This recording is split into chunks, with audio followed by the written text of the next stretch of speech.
Hi friends, എല്ലാവർക്കും commerce സീലയിലേക്ക് സ്വാഗതം. എൻ്റെ പേര് വിദ്യാസന്ദീപ്. അപ്പം നമ്മൾ ഇന്നത്തെ ക്ലാസ്സിൽ പുതിയൊരു സെഷനാണ് ആരംഭിച്ചിരിക്കുന്നത്. അതായത് CSEBയിൽ ഇതുവരെ, അതായത് കോപ്പറേറ്റീവ് ബാങ്ക് എക്സാമിന് ഇതുവരെ ചോദിച്ചിട്ടുള്ളതും അതേപോലെ തന്നെ ഇനി ചോദിക്കാൻ സാധ്യതയുള്ളതുമായിട്ടുള്ള കുറച്ച് ക്വസ്റ്റ്യൻസും അതിൻ്റെ ആൻസേഴ്സിൻ്റെ ഡിസ്കഷനുമാണ് നമ്മൾ ഈ സെഷനിൽ ഉൾപ്പെടുത്തിയിരിക്കുന്നത്. അപ്പം നമ്മൾ ക്വസ്റ്റ്യൻ വായിക്കുക, ആൻസർ പറഞ്ഞു പോകുക എന്നതിലുപരി അതുമായി ബന്ധപ്പെട്ടിട്ട് വരുന്ന ഇമ്പോർട്ടൻ്റ് ആയിട്ട്, അതായത് ആ ക്വസ്റ്റ്യനും അതേ ആൻസറുമായി ബന്ധപ്പെട്ട് വീണ്ടും എക്സാമിന് ചോദിച്ച് കണ്ടിട്ടുള്ള, സ്ഥിരമായി ചോദിച്ചു കൊണ്ടിട്ടുള്ള കുറച്ച് കാര്യങ്ങളും കൂടി ഡീറ്റെയിൽ ആയിട്ട് ഡിസ്കസ് ചെയ്ത് പോകുന്ന രീതിയിലാണ് ഈ ഒരു സെഷൻ അറേഞ്ച് ചെയ്തിരിക്കുന്നത്. അപ്പം നിങ്ങളെല്ലാവരും ഇത് കണ്ടു നോക്കുക. ഇതിലെന്തെങ്കിലും മാറ്റം വരുത്തണം എന്നുണ്ടെങ്കിൽ നിങ്ങൾക്ക് കമൻറ്റ് ബോക്സിൽ പറയാവുന്നതാണ്. അപ്പോൾ നമുക്ക് നമ്മുടെ സെഷൻ ആരംഭിക്കാം. അപ്പോൾ ആദ്യത്തെ ക്വസ്റ്റ്യൻ എന്ന് പറയുന്നത്, first question, Varghese Kurien was named the chairman of the National Dairy Development Board by dash. അതായത് എന്താണ് ക്വസ്റ്റ്യൻ ഒന്നും കൂടി നോക്കൂ. നാഷണൽ ഡയറി ഡെവലപ്മെന്റ് ബോർഡ് അല്ലെങ്കിൽ NDDBയുടെ ചെയർമാനായിട്ട് വർഗീസ് കുര്യനെ നിർദ്ദേശിച്ച വ്യക്തി അല്ലെങ്കിൽ അദ്ദേഹത്തെ നിയോഗിച്ച വ്യക്തി ആരാണെന്നാണ് ക്വസ്റ്റ്യൻ ചോദിച്ചിരിക്കുന്നത്. അപ്പൊ അതിന്റെ ആൻസർ വരുന്നത് ലാൽ ബഹദൂർ ശാസ്ത്രി ആയിരുന്നു. അതായത് NDDBയുടെ രൂപീകരണവുമായി ബന്ധപ്പെട്ടുള്ള സമയത്ത് അന്ന് ഇന്ത്യയിലെ പ്രൈം മിനിസ്റ്റർ ആയിരുന്നു ലാൽ ബഹദൂർ ശാസ്ത്രി. അദ്ദേഹം തന്നെയാണ് NDDB തുടങ്ങണം എന്നുള്ളൊരു ഇനീഷ്യേറ്റീവ് എടുത്തിരുന്നത്. ഓക്കെ, അപ്പം ലാൽ ബഹദൂർ ശാസ്ത്രിയാണ് വർഗീസ് കുര്യനെ NDDBന്റെ ചെയർമാൻ ആക്കണമെന്നുള്ള കാര്യം മുന്നോട്ട് വെച്ചത്. ഇനി NDDBയെ കുറിച്ച് പറയുകയാണെങ്കിൽ NDDB രൂപീകരിച്ചത് 1965 ഡേറ്റ് കംപ്ലീറ്റ് പറയുകയാണെങ്കിൽ 16th ജൂലൈ 1965 NDDB രൂപീകരിച്ചത്. അതിന്റെ ഹെഡ് ക്വാർട്ടേഴ്സ് വരുന്നത് ഗുജറാത്ത് ആനന്ദിലാണ്. ഇതിൽ പ്രത്യേകം നിങ്ങൾ ഓർക്കേണ്ടത്, NDDBന്റെ ആക്ട് ചോദിക്കുകയാണെങ്കിൽ അത് 1987 ആണ്. NDDB വന്നത് 1965 NDDB ആക്ട് പാർലമെന്റിൽ പാസ്സാക്കിയ വർഷം വന്നിരിക്കുന്നത് 1987 ഇങ്ങനെയും എക്സാമിന് പല പ്രാവശ്യം എക്സാമിന് ചോദിച്ചിട്ടുണ്ട് NDDBയുടെ ആക്ട് പാസ്സാക്കിയ വർഷം. ഓക്കെ, അപ്പൊ അതും കൂടി പ്രത്യേകം ഓർത്ത് വെക്കാം. എന്താ നമ്മൾ പറഞ്ഞു, NDDBയുടെ ഫോർമേഷനുള്ള ഒരു ഇനീസിയേഷൻ എടുത്തിരിക്കുന്നത് അന്നത്തെ പ്രൈം മിനിസ്റ്റർ ആയിരുന്ന ലാൽ ബഹദൂർ ശാസ്ത്രിയാണ്. അതേപോലെ NDDBയുമായി ബന്ധപ്പെട്ട് ചോദിക്കാൻ ചാൻസ് ഉള്ള മറ്റൊരു കാര്യമാണ് NDDBയുടെ ഫൗണ്ടർ ആരായിരുന്നു. NDDBയുടെ ഫൗണ്ടർ അല്ലെങ്കിൽ ഫൗണ്ട് ചെയ്തിരിക്കുന്ന വ്യക്തികൾ എന്ന് പറഞ്ഞിട്ടുണ്ടെങ്കിൽ വർഗീസ് കുര്യനും അതേപോലെ തന്നെ ഡോക്ടർ അമൃത പാട്ടേലുമാണ് NDDBയുടെ ഫൗണ്ടേഴ്സ് എന്ന് പറയുന്നത്. ദെൻ നമ്മൾ പറഞ്ഞു വർഗീസ് കുര്യൻ ആയിരുന്നു അതിന്റെ ഫസ്റ്റത്തെ ചെയർമാനും കൂടി. അതും കൂടി പ്രത്യേകം ഓർത്ത് വെക്കുക. NDDBയുടെ ആദ്യത്തെ ചെയർമാൻ എന്ന് പറഞ്ഞത് ആരാണ്? നമ്മുടെ വർഗീസ് കുര്യൻ ആണ്. നമ്മുടെ മിൽക്ക് മാൻ ഓഫ് ഇന്ത്യ എന്നൊക്കെ നമ്മൾ പറയുന്നത്, അതേപോലെ ഫാദർ ഓഫ് വൈറ്റ് റെവല്യൂഷൻ ഒക്കെ പറയുന്നത് ഈ വർഗീസ് കുര്യൻ ആണ്. ഓക്കെ, ഇനി രണ്ടാമത്തെ ക്വസ്റ്റ്യൻ എന്ന് പറയുന്നത്, Hermann Schulze started first cooperative credit society in the year. അതായത് ഹെർമൻ ഷൂൾസ് അദ്ദേഹത്തിന്റെ ആദ്യത്തെ കോപ്പറേറ്റീവ് ക്രെഡിറ്റ് സൊസൈറ്റി ഏത് വർഷമാണ് സ്റ്റാർട്ട് ചെയ്തത് എന്നാണ് ക്വസ്റ്റ്യൻ. ആൻസർ വരുന്നത് 1852 ആണ്. ഇവിടെ നിങ്ങൾ ഓർക്കേണ്ടത് ഷൂൾസ് എന്ന് പറഞ്ഞത് ഏത് രാജ്യത്തെ കോപ്പറേറ്റീവ് ലീഡർ ആണെന്ന് ഓർത്ത് വെക്കണം. നമുക്കറിയാം ജർമ്മനിയിലെ കോപ്പറേറ്റീവ് ലീഡർ ആണ് ഹെർമൻ ഷൂൾസ് എന്ന് പറയുന്നത്. ഹെർമൻ ഷൂൾസിന്റെ ഫുൾ നെയിം എന്ന് പറഞ്ഞ ഹെർമൻ ഫ്രാൻസ് ഷൂൾസ് ഡെലീഷ് എന്നാണ്. ഇതിൽ ഡെലീഷ് എന്ന് പറയുന്നത് ജർമ്മനിയിലെ ഒരു സ്ഥലത്തിന്റെ പേരാണ്. ഓക്കെ, അപ്പൊ പലപ്പോഴും ഷൂൾസ് ഡെലീഷ് എന്നൊക്കെ ആയിരിക്കും നിങ്ങൾക്ക് എക്സാമിന് വരുന്നത്. അതിന്റെ കൂടെ ഓർത്ത് വെക്കണം, ഹെർമൻ ഫ്രാൻസ് ഷൂൾസ് എന്നാണ് അദ്ദേഹത്തിന്റെ ഫുൾ നെയിം വരുന്നത്. 1808 ഷൂൾസ് ജനിച്ചത്. 1883 അദ്ദേഹം മരണമടഞ്ഞു. നമ്മുടെ ജർമ്മനിയിലെ കോപ്പറേറ്റീവ് മൂവ്മെന്റിലെ സെക്കൻഡ് ലീഡർ എന്നറിയപ്പെടുന്നത് ഷൂൾസ് ആണ് അല്ലെ. പിന്നെ മറ്റൊരാളുള്ളത് FW റെയ്ഫിസൺ ആണ്. അപ്പം second leader of cooperative movement in Germany എന്നറിയപ്പെടുന്നത് ഷൂൾസ് ഡെലീഷ് ആണ്. അതേപോലെ തന്നെ വേൾഡിലെ കോപ്പറേറ്റീവ് അർബൻ ബാങ്കിന്റെ ഫൗണ്ടർ എന്നറിയപ്പെടുന്നതും ആര് തന്നെയാണ്?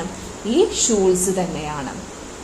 ദെൻ നമ്മൾ പറഞ്ഞ 1852 ഷൂൾസ് ആദ്യമായിട്ട് ഒരു ക്രെഡിറ്റ് സൊസൈറ്റി എവിടെ ആരംഭിച്ചത്? ജർമ്മനിയിൽ ആരംഭിച്ചത്. ദെൻ ഷൂൾസിന്റെ ബാങ്ക് അറിയപ്പെടുന്നത് ഷെയർ ബാങ്ക്, ടൗൺ ബാങ്ക്, അതേപോലെ തന്നെ പോപ്പുലർ ബാങ്ക് എന്ന പേരിലൊക്കെ ആയിരുന്നു. ദെൻ അതേപോലെ തന്നെ ഷൂൾസിന്റെ ഒരു കമ്പാനിയൻ ഉണ്ട്, ബെർൺഹാർഡി എന്നാണ് അദ്ദേഹത്തിന്റെ പേര്. അത് ഷൂൾസിന്റെ കമ്പാനിയൻ അല്ലെങ്കിൽ ഒരു ഫോളോവർ ആണെന്നും കൂടി ഓർത്ത് വെക്കുക. ഇനി നമുക്ക് തേർഡ് ക്വസ്റ്റ്യനിലേക്ക് പോകാം. Name the apex society in the short and medium term agricultural credit sector in Kerala. Question എന്താണ് ചോദിച്ചിരിക്കുന്നത്? അതായത് കേരളത്തിലെ അഗ്രികൾച്ചറൽ ക്രെഡിറ്റ് സെക്ടറിലെ ഷോർട്ട് ടേം ആൻഡ് മീഡിയം ടേമിൽ വരുന്ന അപ്പെക്സ് സൊസൈറ്റി ഏതാണെന്നാണ് ക്വസ്റ്റ്യൻ. ആൻസർ വരുന്നത് കേരള സ്റ്റേറ്റ് കോപ്പറേറ്റീവ് ബാങ്ക് ആണ്. KSEB എന്ന് നമ്മൾ ഷോർട്ടായിട്ട് പറയും. അപ്പൊ കേരളത്തിലെ അഗ്രികൾച്ചറൽ ക്രെഡിറ്റ് സെക്ടറിൽ short term and medium term credit സ്ട്രക്ചറിന്റെ apex society Kerala state cooperative bank ആണ്. ഇതിന്റെ കൂടെ പ്രത്യേകം നിങ്ങൾ ഓർത്തു വെക്കേണ്ടത് നമ്മുടെ short term and medium term credit സ്ട്രക്ചറിന്റെ എത്ര ടയർ ആണെന്ന് ചോദിക്കാം. ക്രെഡിറ്റ് സ്ട്രക്ചർ ഇപ്പോൾ വരുന്നത് നമുക്കറിയാം 2 ടയർ സ്ട്രക്ചർ ആണ്. ആദ്യം അതായത് ഇപ്പോൾ കേരള ബാങ്ക് വന്നു. കേരള ബാങ്ക് വന്നതിന് ശേഷം ഡിസ്ട്രിക്ട് കോപ്പറേറ്റീവ് ബാങ്കിനെ ഏതിലേക്ക് അമാൽഗമേറ്റ് ചെയ്തു? കേരള ബാങ്കിലേക്ക് അമാൽഗമേറ്റ് ചെയ്തു അല്ലെ. ഇപ്പൊ കേരള സ്റ്റേറ്റ് കോപ്പറേറ്റീവ് ബാങ്ക് അറിയപ്പെടുന്നത് ഏത് പേരിലാണ്? കേരള ബാങ്ക് എന്ന പേരിലാണ് അല്ലെ. കേരള സ്റ്റേറ്റ് കോപ്പറേറ്റീവ് ബാങ്കിന്റെ ട്രേഡ് നെയിം അല്ലെങ്കിൽ ബ്രാൻഡ് നെയിം ആണ് ഏതെന്ന് പറയുന്നത്? കേരള ബാങ്ക് എന്ന് പറയുന്നത്.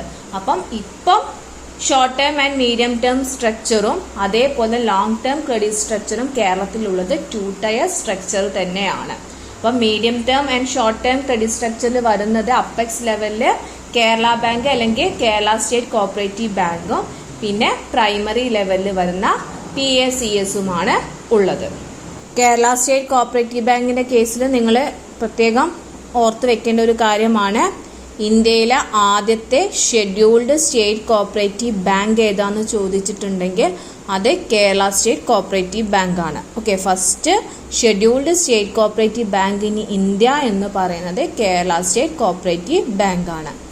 ദെൻ അതേപോലെ തന്നെ കേരള സ്റ്റേറ്റ് കോപ്പറേറ്റീവ് ബാങ്ക് അല്ലെങ്കിൽ കോപ്പറേറ്റീവ് ബാങ്കുകളൊക്കെ RBIന്റെ കൺട്രോളിൽ വന്നത് 1966 മാർച്ച് 1 ദെൻ അതേപോലെ തന്നെ നമ്മൾ കേരള സ്റ്റേറ്റ് കോപ്പറേറ്റീവ് ബാങ്കിനെ സെക്കൻഡ് ഷെഡ്യൂൾ ഓഫ് RBIയിൽ ഉൾപ്പെടുത്തിയത്, അതായത് ഒരു ഷെഡ്യൂൾഡ് ബാങ്ക് എന്ന പദവിയിലേക്ക് കേരള സ്റ്റേറ്റ് കോപ്പറേറ്റീവ് ബാങ്കിനെ മാറ്റിയത് ജൂലൈ 1966 അത് പ്രത്യേകം ഓർത്ത് വെക്കട്ടോ. പല പ്രാവശ്യം എക്സാമിന് ചോദിച്ചിട്ടുണ്ട്. Kerala state cooperative bank scheduled state cooperative bank ആയത് ഏത് വർഷമാണ്? ജൂലൈ 1966.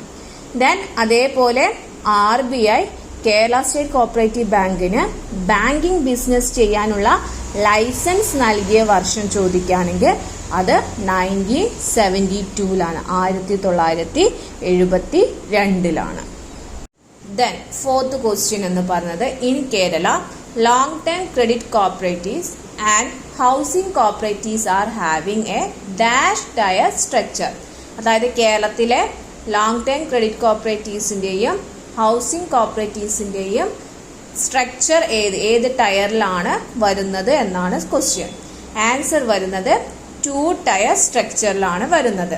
നമ്മൾ നേരത്തെ ഓൾറെഡി പറയുന്ന short term and medium term credit structure എന്ന് പറയുന്നതും 2 ടയർ ആണ്. അതേപോലെ തന്നെ ലോങ് ടേം ക്രെഡിറ്റ് കോപ്പറേറ്റീവ്സ് എന്ന് പറയുന്നത് അല്ലെങ്കിൽ ലോങ് ടേം ക്രെഡിറ്റ് സ്ട്രക്ചർ എന്ന് പറയുന്നതും എന്ത് തന്നെയാണ്?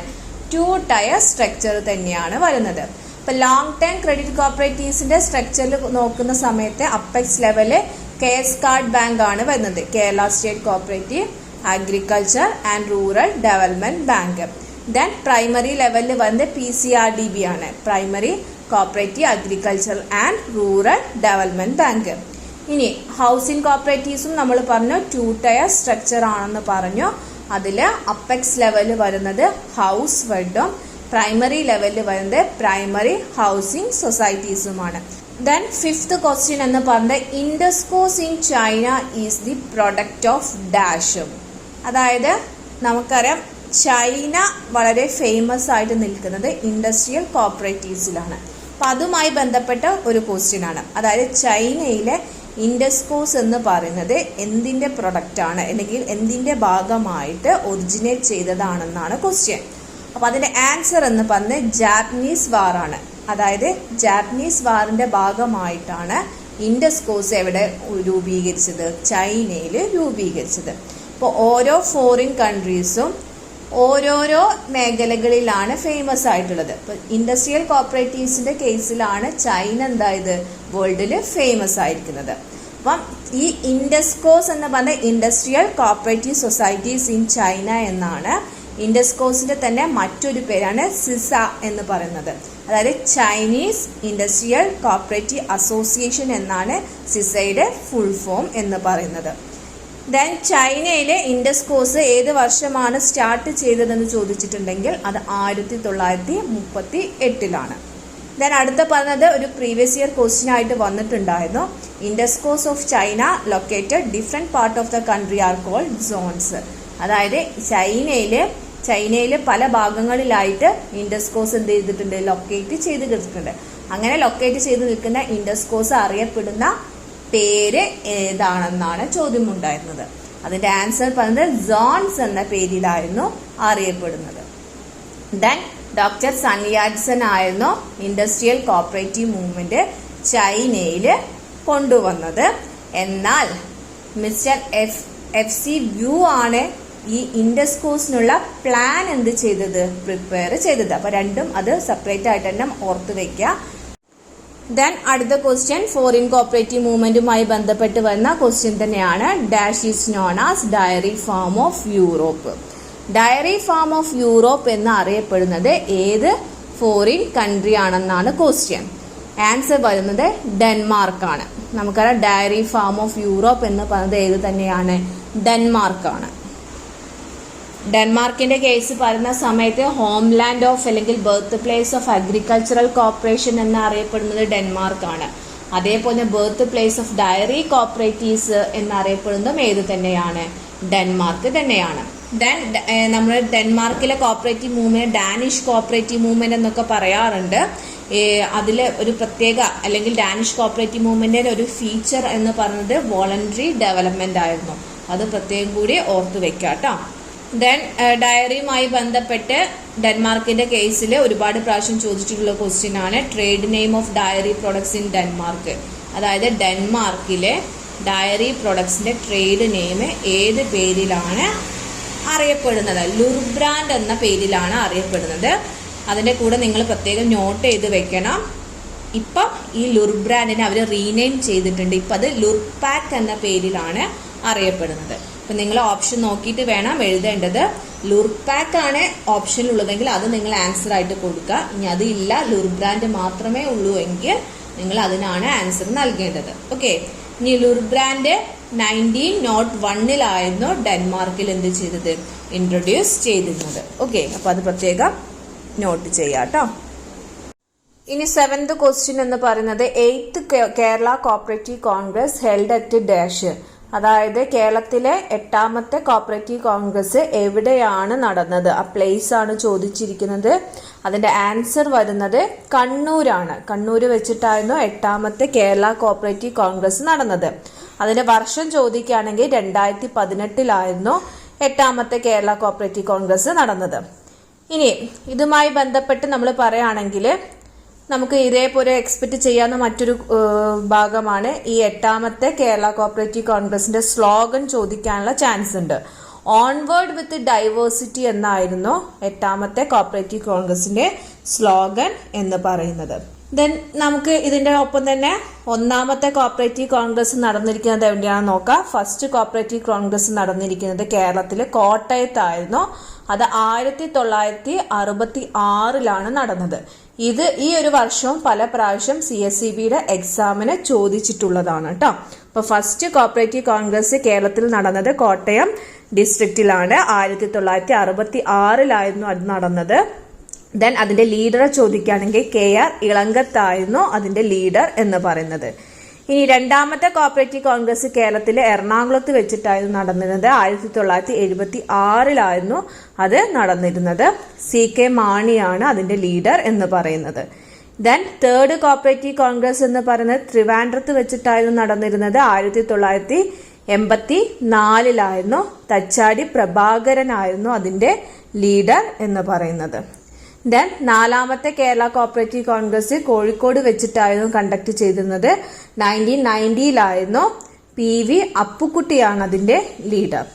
ദെൻ ഫിഫ്ത് കോപ്പറേറ്റീവ് കോൺഗ്രസ് കേരളത്തിലെ ട്രിവാൻഡ്രത്ത് തന്നെയായിരുന്നു. 1999 അത് കണ്ടക്ട് ചെയ്തത്. P പരമേശ്വരൻ പിള്ളയായിരുന്നു അതിന്റെ ലീഡർ. ദെൻ ആറാമത്തെ കോപ്പറേറ്റീവ് കോൺഗ്രസ് എന്ന് പറയുന്നത് എറണാകുളത്തായിരുന്നു കണ്ടക്ട് ചെയ്തത്. 2007 E നാരായണനായിരുന്നു അതിന്റെ ലീഡർ. ദെൻ ഏഴാമത്തെ സെവൻത് കേരള കോപ്പറേറ്റീവ് കോൺഗ്രസ് നടന്നിരിക്കുന്നത് തൃശ്ശൂർ വെച്ചിട്ടായിരുന്നു. 2012 അത് നടന്നിരുന്നത്. E നാരായണൻ തന്നെയായിരുന്നു അതിന്റെയും ലീഡർ. അപ്പം ഇതിൽ നിങ്ങൾ എട്ടാമത്തെ കോപ്പറേറ്റീവ് കോൺഗ്രസും ഏഴാമത്തെ കോപ്പറേറ്റീവ് കോൺഗ്രസും അതേപോലെ തന്നെ ഒന്നാമത്തെ ഫസ്റ്റ് കേരള കോപ്പറേറ്റീവ് കോൺഗ്രസും പ്രത്യേകം നോട്ട് ചെയ്യണം. Then 8th question, the idea of cooperative commonwealth was introduced by. അതായത് കോപ്പറേറ്റീവ് കോമൺവെൽത്ത് എന്നുള്ള ഐഡിയ കൊണ്ടുവന്നത് ആരെന്നായിരുന്നു ക്വസ്റ്റ്യൻ. അപ്പൊ ഇതില് നമുക്ക് ഇന്ത്യയിൽ കോപ്പറേറ്റീവ് കോമൺവെൽത്ത് ആരാണ് ഇൻട്രൊഡ്യൂസ് ചെയ്തത് എന്നതായിരുന്നു ക്വസ്റ്റ്യൻ. അപ്പൊ അതിന്റെ ആൻസർ വരുന്നത് DR ഗാഡ്ഗിൽ ആയിരുന്നു. ധനജയ് റാവോ രാമചന്ദ്ര ഗാഡ്ഗിൽ എന്നാണ് DR ഗാഡ്ഗിലിന്റെ ഫുൾ നെയിം വരുന്നത്.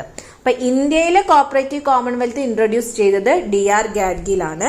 ഇതേപോലെ തന്നെ നമുക്ക് ചോദിക്കുന്ന ഒരു ക്വസ്റ്റ്യൻ ആയിരുന്നു, വേൾഡിലെ കോപ്പറേറ്റീവ് കോമൺവെൽത്തിന്റെ ലീഡർ എന്ന് പറയുന്നത് ആരാണ്, അല്ലെങ്കിൽ അതിനെ ഇൻട്രൊഡ്യൂസ് ചെയ്ത ആരാന്നൊക്കെ ചോദിക്കാറുണ്ട്. അപ്പൊ വേൾഡിലെ ചോദിക്കുകയാണെങ്കിൽ അത് ഫ്രാൻസുകാരനായിട്ടുള്ള ചാൾസ് ഗിഡ് ആണ്. ഓക്കെ, അപ്പം വേൾഡിലെ കോപ്പറേറ്റീവ് കോമൺവെൽത്തിന്റെ ലീഡർ എന്ന് പറയുന്നത് ചാൾസ് ഗിഡും ഇന്ത്യയിലെ ചോദിക്കുകയാണെങ്കിൽ DR ഗാഡ്ഗിലുമാണെന്ന് പ്രത്യേകം ഓർത്തു വെക്കാം.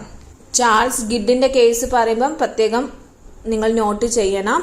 നമ്മുടെ റെയിൻബോ കോപ്പറേറ്റീവ് ഫ്ലാഗ് ഉണ്ടല്ലോ, ആ റെയിൻബോ കോപ്പറേറ്റീവ് ഫ്ലാഗ് ഡിസൈൻ ചെയ്തിരിക്കുന്ന വ്യക്തി ഈ ചാൾസ് ഗിഡ് ആണ്. ഓക്കെ, 1921 ആ ഫ്ലാഗ് ഡിസൈൻ ചെയ്തത്. ഇനി ഗാഡ്ഗിലിന്റെ കേസ് പറയുകയാണെങ്കിൽ നമ്മൾ ഓൾറെഡി പറഞ്ഞു, founder of cooperative Commonwealth in India എന്നൊക്കെ പറയുന്നത് DR ഗാഡ്ഗിൽ ആണ്. അതുമായി ബന്ധപ്പെട്ട് ഗാഡ്ഗിലിന്റെ വളരെ ഫേമസ് ആയിട്ടുള്ളൊരു ബുക്ക് ഉണ്ട്, ടുവേർഡ്സ് കോപ്പറേറ്റീവ് കോമൺവെൽത്ത്. അപ്പൊ അതും എക്സാമിന് പല പ്രാവശ്യം ചോദിച്ചിട്ടുണ്ട്. ഈ ടുവേർഡ്സ് കോപ്പറേറ്റീവ് കോമൺവെൽത്ത് എന്ന് പറയുന്നത് ഏത് വ്യക്തിയുടെ ബുക്കാണെന്ന് ചോദിച്ചിട്ടുണ്ട്. അപ്പൊ DR ഗാഡ്ഗിലിന്റെ ബുക്കാണ് ടുവേർഡ്സ് കോപ്പറേറ്റീവ് കോമൺവെൽത്ത് എന്ന് പറയുന്നത്. ഇനി അടുത്ത ക്വസ്റ്റ്യൻ നോക്കൂ. നമ്മുടെ 9ാമത്തെ ക്വസ്റ്റ്യൻ എന്ന് പറഞ്ഞത് എന്താണ്? Robert Owen introduced labour exchange as A remedy for dash. അതായത് നമ്മുടെ father of cooperative movement in the world എന്നറിയപ്പെടുന്ന വ്യക്തിയാണ് റോബർട്ട് ഓവൻ, അല്ലെ? അപ്പൊ ഇംഗ്ലണ്ടിലെ കോപ്പറേറ്റീവ് ലീഡർ ആണ് ആരെന്ന് പറയുന്നത് റോബർട്ട് ഓവൻ. അപ്പം റോബർട്ട് ഓവൻ കൊണ്ടുവന്നതാണ് ലേബർ എക്സ്ചേഞ്ച് എന്ന് പറയുന്നത്. അപ്പൊ ഈ ലേബർ എക്സ്ചേഞ്ച് എന്തിനുള്ള റെമഡി ആയിട്ടായിരുന്നു ഓവൻ ഇൻട്രൊഡ്യൂസ് ചെയ്തത് എന്നായിരുന്നു നമ്മുടെ ക്വസ്റ്റ്യൻ. അപ്പൊ അതിന്റെ ആൻസർ വരുന്നത് എക്സ്പ്ലോയിറ്റേഷന് ഉള്ള ഒരു റെമഡി ആയിട്ടായിരുന്നു ലേബർ എക്സ്ചേഞ്ച് അദ്ദേഹം ഇൻട്രൊഡ്യൂസ് ചെയ്തത്. അപ്പൊ ഈ ലേബർ എക്സ്ചേഞ്ചുമായി ബന്ധപ്പെട്ടിട്ടുള്ള കുറച്ച് കാര്യങ്ങൾ ഞാൻ ഇവിടെ കൊടുത്തിട്ടുണ്ട്.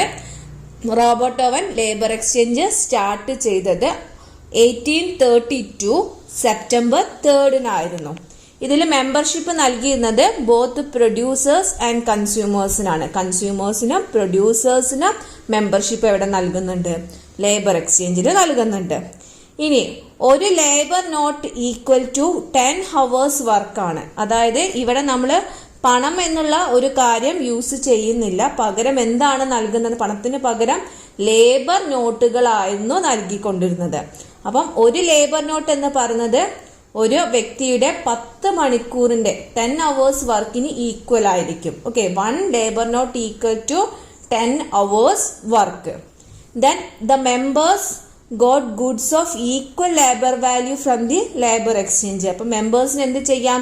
ഈ ലേബർ നോട്ട്, അതായത് പണത്തിന് പകരം ഈ ലേബർ നോട്ട് വെച്ചിട്ട് അവർക്ക് എന്ത് ചെയ്യാം, അവർക്ക് അവിടുന്ന് പ്രൊഡക്റ്റുകൾ വാങ്ങിക്കാം.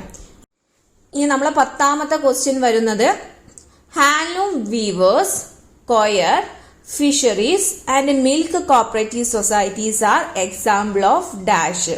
അതായത് നമുക്ക് കോപ്പറേറ്റീവ് സൊസൈറ്റീന്റെ ക്ലാസിഫിക്കേഷൻ നമുക്ക് പഠിക്കാനുണ്ട്. ഓക്കെ, അപ്പൊ ആ ഒരു ക്ലാസിഫിക്കേഷനിൽ ഓരോ കാറ്റഗറി ആയിട്ട് നമ്മൾ എന്ത് ചെയ്തിട്ടുണ്ട്, സൊസൈറ്റീനെ ക്ലാസിഫൈ ചെയ്തിട്ടുണ്ട്. അപ്പൊ ഇവിടുത്തെ ക്വസ്റ്റ്യൻ എന്ന് പറയുന്നത് ഹാൻഡ്ലൂം വീവേഴ്സ്, അതേപോലെ coir, fisheries and milk cooperative society എന്ന് പറയുന്നത് ഏത് സൊസൈറ്റിയുടെ കാറ്റഗറിയിൽ ഉൾപ്പെടുന്നതാണ് എന്നാണ് ചോദ്യം. അപ്പൊ അതിന്റെ ആൻസർ വരുന്നത് അപ്പെക്സ് പ്രൊഡ്യൂസേഴ്സ് സൊസൈറ്റീസിൽ ഉൾപ്പെടുന്നതാണ് ഹാൻഡ്ലൂം വീവേഴ്സും കൊയർ സൊസൈറ്റീസും fisheries and milk cooperative societies എന്നൊക്കെ പറയുന്നത് അപ്പെക്സ് പ്രൊഡ്യൂസേഴ്സ് സൊസൈറ്റീസ്. അപ്പൊ ഈ അപ്പെക്സ് പ്രൊഡ്യൂസേഴ്സ് സൊസൈറ്റീസ് ഏതൊക്കെയാന്ന് പറയണമെങ്കിൽ നമ്മൾ പറയുമ്പോൾ മിൽക്ക് കോപ്പറേറ്റീവ് സൊസൈറ്റിയാണ് മിൽമ അല്ലെങ്കിൽ നമ്മൾ KCMMF എന്ന് പറയുന്നത്.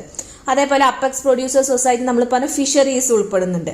അതിന് എക്സാമ്പിൾ ആണ് അല്ലെങ്കിൽ മത്സ്യഫെഡ് എന്ന് പറയുന്നതാണ് ഈ ഫിഷറീസ് സൊസൈറ്റി. ദെൻ ഹാൻഡ്ലൂം വീവേഴ്സിൽ വരുന്ന ഹാൻഡെക്സ്, അതേപോലെ സുരഭി, റെബ്കോ, കൊയർഫെഡ്, ഇതെല്ലാമാണ് അപ്പെക്സ് പ്രൊഡ്യൂസേഴ്സ് സൊസൈറ്റീസ് ഉൾപ്പെടുന്നത്. അപ്പൊ അത് പ്രത്യേകം നോട്ട് വെക്കാം. അപ്പൊ നിങ്ങൾക്ക് എക്സാമിന് ഒന്നില്ലെങ്കിൽ handloom weavers, coir, fisheries and milk cooperative society ആയിരിക്കും തരാം, അല്ലെങ്കിൽ മിൽമ, മത്സ്യഫെഡ്, ഹാൻഡെക്സ്, സുരഭി, റെബ്കോ, കൊയർഫെഡ് എന്നൊക്കെ ആയിരിക്കും വരുന്നത്. അപ്പം 2 രീതിയിലും നിങ്ങളത് പഠിച്ചു വെക്കണം. ഇനി ഇതിന്റെ കൂടെ തന്നെ ബാക്കിയുള്ള കുറച്ച് അപ്പെക്സ് കാറ്റഗറിയിൽ വരുന്ന കുറച്ച് ക്ലാസിഫിക്കേഷനും കൂടി ഞാൻ ഇവിടെ കൊടുത്തിട്ടുണ്ട്. ഇൻഡസ്ട്രിയൽ പ്രോസസ്സിംഗ് സൊസൈറ്റീസ് ചോദിക്കുകയാണെങ്കിൽ അത് ക്യാപെക്സ്, ടെക്സ്ഫെഡും സെറിഫെഡുമാണ് ഇൻഡസ്ട്രിയൽ പ്രോസസ്സിംഗ് സൊസൈറ്റി എന്ന ക്ലാസിഫിക്കേഷനിൽ വരുന്നത്. ഇനി അഗ്രികൾച്ചർ ക്രെഡിറ്റ് സൊസൈറ്റീസ് എന്ന ക്ലാസിഫിക്കേഷനിൽ വരുന്നതാണ് പ്രൈമറി അഗ്രികൾച്ചർ ക്രെഡിറ്റ് സൊസൈറ്റീസും ദെൻ ഡിസ്ട്രിക്ട് കോപ്പറേറ്റീവ് ബാങ്കുകളും സ്റ്റേറ്റ് കോപ്പറേറ്റീവ് ബാങ്കുകളും primary agriculture and rural development bank, state cooperative agriculture and rural development bank എന്ന് പറയുന്നത്. ദെൻ ഇനി നോൺ അഗ്രികൾച്ചർ ക്രെഡിറ്റ് സൊസൈറ്റി ചോദിക്കുകയാണെങ്കിൽ അതിൽ ഉൾപ്പെടുന്നതാണ് urban bank, employee societies, industrial cooperative banks എന്നൊക്കെ പറയുന്നത്. Then agricultural non credit society എന്ന കാറ്റഗറിയിൽ ഉൾപ്പെടുന്നതാണ് മാർക്കറ്റിംഗ് സൊസൈറ്റീസും അതേപോലെ തന്നെ പ്രോസസ്സിംഗ് സൊസൈറ്റീസും. Then non agricultural non credit society എന്നതിൽ ഉൾപ്പെടുന്നതാണ് കൺസ്യൂമർ കോപ്പറേറ്റീവ് സൊസൈറ്റീസും ഇൻഡസ്ട്രിയൽ കോപ്പറേറ്റീവ് സൊസൈറ്റീസും അതേപോലെ തന്നെ ലേബർ കോൺട്രാക്ട് സൊസൈറ്റീസും. ദെൻ ഫൈനലി അഗ്രികൾച്ചർ പ്രോസസ്സിംഗ് സൊസൈറ്റിയിൽ വരുന്നതാണ് കേര ഫെഡ് എന്ന് പറയുന്നത്. ഇതില് ഈ എംപ്ലോയി സൊസൈറ്റീസ് ഏത് കാറ്റഗറിയിൽ ഉൾപ്പെടുന്നതാണെന്ന് പല പ്രാവശ്യം എക്സാമിന് ചോദിച്ചത് കണ്ടിട്ടുണ്ട്. Okay, non agriculture credit society എന്ന കാറ്റഗറിയിലാണ് എംപ്ലോയി സൊസൈറ്റി ഉൾപ്പെടുന്നത്. അപ്പൊ ഇത്രയുമാണ് ഇന്നത്തെ ക്ലാസ്സിൽ ഞാൻ പ്രീവിയസ് ഇയർ ക്വസ്റ്റ്യനും ആൻസേഴ്സുമായിട്ട് ഉൾപ്പെടുത്തിയിരിക്കുന്നത്. അപ്പൊ നമ്മൾ ജസ്റ്റ് ക്വസ്റ്റ്യൻ പറയാ ആൻസർ പോവാ എന്നതെന്ന് വിട്ടിട്ട് നമ്മൾ ജസ്റ്റ് ഡീറ്റെയിൽ ആയിട്ടുള്ള ഒരു ഡിസ്കഷൻ തന്നെയാണ് ഈ ക്ലാസ്സിൽ ഉൾപ്പെടുത്തിയിരിക്കുന്നത്. അപ്പൊ നിങ്ങൾക്ക് ഇങ്ങനെ മതിയോ അല്ലെങ്കിൽ നമ്മൾ ഈ ഒരു പാറ്റേൺ ഈ ഒരു ക്ലാസ്സിന്റെ സ്റ്റൈല് മാറ്റണോ എന്നത് നിങ്ങളൊന്ന് കമന്റ് ബോക്സിൽ പറയാം. ഇനി കുറച്ചും കൂടി ക്വസ്റ്റ്യനും ആൻസേഴ്സും ഉൾപ്പെടുത്തിയിട്ട് മറ്റൊരു സെഷൻ നമുക്ക് കണ്ടക്ട് ചെയ്യാം. അപ്പം എല്ലാവരും നന്നായിട്ട് പഠിക്കാം. Okay, thank you.